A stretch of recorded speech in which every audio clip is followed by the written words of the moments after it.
এই একটা ছেলে আমার মাথাটা পুরো খারাপ করে দিল। তুই আবার গেম খেলছিস? ফোন রাখ, যা বই নে বস। মা তুমি যাও না, তুমি নিজের কাজ করো, আমাকে অত বলতে হবে না। দেখলে তো আমি তোমার জন্য গেমে হেরে গেলাম। ফারহান শোনো, বলো পাপা।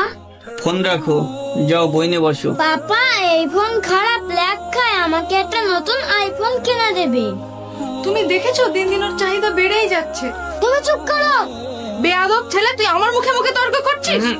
ফারহান তুমি যাও ওই ঘরে গিয়ে খেলা করো। তুমি মন খারাপ করো না, ও তো ছেলে মানুষ, বড় হলে আস্তে আস্তে ঠিক হয়ে যাবে। আরে তুমি কেন কান্না করছো? এতে তোমার কি দোষ? সব দোষ আমারই। যে বয়সে ওরাতে বই তুলে দেওয়ার কথা ছিল, সেই বয়সে আমি ওরাতে ফোন দিয়েছি।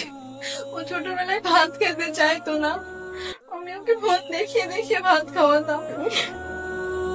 এভাবেই আমি ওকে ফোন দেখানোর অভ্যাস করিয়েছি।